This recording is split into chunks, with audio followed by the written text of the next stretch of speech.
और खबरों में अब आगे बढ़ते हैं। सैफ अली खान पर मिडनाइट अटैक हुआ और वो भी उनके घर में।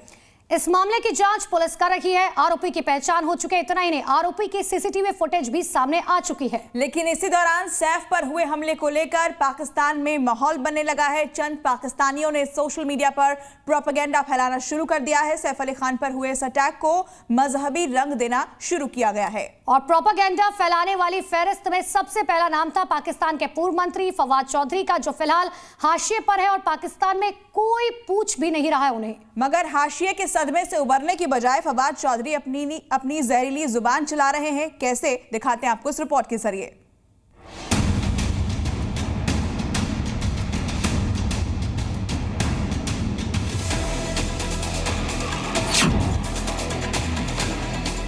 सैफ अली खान पर बीती रात हमला हुआ। हमलावर ने सैफ पर चाकुओं से 6 वार किए। हैरानी की बात यह है कि सैफ पर मिडनाइट अटैक उनके ही घर पर हुआ, लिहाजा इस हमले के बाद तमाम तरह के सवाल खड़े हो रहे हैं। कई तरह की थ्योरी सामने आ रही हैं, जिसने सैफ अली खान पर हुई अटैक की गुत्थी को उलझा कर रख दिया है। इतना ही नहीं, हमले के कई घंटे बीत जाने के बाद भी इसके पीछे का मकसद सामने नहीं आया है। हालांकि हमलावर की सीसीटीवी तस्वीरें जरूर सामने आ गई। बॉलीवुड एक्टर सैफ अली खान पर हुए इस जानलेवा अटैक पर पाकिस्तान से भी एक बयान सामने आया है। पाकिस्तान के एक पूर्व मिनिस्टर ने सैफ पर हुए हमले को मजहब से जोड़ते हुए जहरीला बयान दे डाला है। जो हिंदुस्तान में हो रहा है, देख ही रहे हैं हम जिस तरीके से जो मुस्लिम ओरिजिन के एक्टर्स हैं, एक्ट्रेसेस हैं, जिस तरीके से उनको डील किया जा रहा है। ये पहला मौका नहीं है कि किसी एक इंडियन मुस्लिम हीरो के ऊपर इस तरह से अटैक हुआ हो। इससे पहले आपको मालूम है कि सलमान खान के ऊपर किस तरह से जो हिंदू महासभा है उन्होंने बाकायदा साजिश के तहत अटैक किया। उसके बाद शाहरुख खान को धमकियां दी गई। ये फवाद चौधरी इमरान के करीबी माने जाते थे, लिहाजा मौजूदा वक्त में ये पूरी तरह से हाशिए पर हैं और शायद हाशिए पर रहने के चलते ही फवाद चौधरी ने सैफ पर हुए हमले को अल्पसंख्यकों पर अत्याचार का रंग देने की कोशिश की।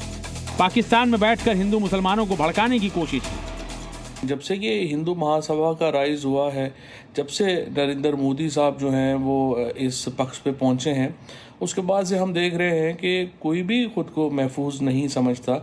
लेकिन स्पेशली जो मुस्लिम ओरिजिन की फैमिलीज़ हैं, चाहे वो एक्टिंग में हो या बिजनेस में हो, कहीं पर वो जो है वो सेफ फील नहीं कर रही हैं। बता दें कि पाकिस्तान के ये पूर्व जहरीले मिनिस्टर अपनी पार्टी यानी पीटीआई से निकाले जा चुके हैं। आरोप है कि इमरान खान की गिरफ्तारी के बाद फवाद चौधरी ने पीटीआई समर्थकों को उकसाया था, उन्हें हिंसक होने का आदेश दिया था, जिसके चलते पाकिस्तान में गृह युद्ध जैसे हालात बने थे। मतलब जिस शख्स को ना तो अपने मुल्क की परवाह है, ना ही अपने लोगों की, बस अपने फायदे के लिए हिंसा करवाई, लोगों को भड़काया और फिर मुस्लिमों को शिकार बनाया। आज वही शख्स कैमरे पर बैठकर हिंदुस्तान को मजहब का पाठ पढ़ा रहा है और अपने बयानों से भारतीय मुसलमानों को उकसा रहा है। जब से ये हिंदू महासभा का राइज हुआ है, जब से नरेंद्र मोदी साहब जो हैं वो इस पक्ष पे पहुंचे हैं, उसके बाद से हम देख रहे हैं कि कोई भी खुद को महफूज नहीं समझता। लेकिन स्पेशली जो मुस्लिम ओरिजिन की फैमिलीज़ हैं, चाहे वो एक्टिंग में हो या बिजनेस में हो, कहीं पर वो जो है वो सेफ फील नहीं कर रही हैं। दरअसल पाकिस्तान की फितरत ही रही है भारतीय मुसलमानों को उकसाने की, किसी भी घटना को मजहबी रंग देकर चिंगारी भड़काने की। लेकिन फवाद चौधरी जिस तरह हिंदू महासभा पर सवाल उठा रहा है, जिस तरह पीएम मोदी को कटघरे में खड़ा कर रहा है, उस फवाद चौधरी को ये जान लेना चाहिए, भले ही पाकिस्तान मुस्लिम देश होने का दावा करता हो, लेकिन दुनिया के नामी मुस्लिम देश पाकिस्तान को नहीं बल्कि हिंदुस्तान के पीएम मोदी को अपना मानते हैं, उन्हें आदर सम्मान देते हैं। सुन ले फवाद चौधरी, ये पाकिस्तान की आवाम है जो खुलकर ये ऐलान कर रही है कि जो रुतबा, जो प्यार मुस्लिम देश मोदी को देते हैं वो पाकिस्तान को कभी नसीब नहीं हो सकता। ऐसे में मोदी को या फिर देश के किसी हिंदू संगठन को मुसलमानों के खिलाफ बताना सिर्फ और सिर्फ एक डर्टी साजिश है, षड्यंत्र है, जिसे भारत का मुसलमान कतई स्वीकार नहीं करेगा। ब्यूरो रिपोर्ट, जी मीडिया। और इसी बीच एक बड़ी खबर आपको बता दें, सैफ अली खान पर हुए हमले को लेकर नई जानकारी सामने आ रही है। इसमें सैफ के घर में काम करने वाले मजदूरों से अब पूछताछ की जा रही है। तो आपको बता दें कि 4 मजदूरों से पुलिस इस वक्त पूछताछ कर रही है। ये मजदूर सैफ के घर फ्लोरिंग का काम कर रहे थे और घर पर काम करने की वजह से इन्हें घर के बाहर और अंदर जाने का रास्ता पहले से मालूम था।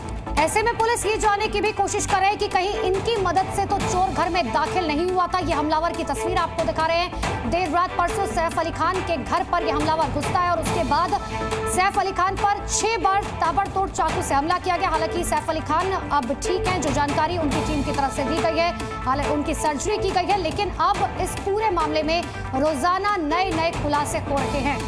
पुलिस लगातार अलग अलग एंगल से इस पूरे मामले की जांच भी कर रही है।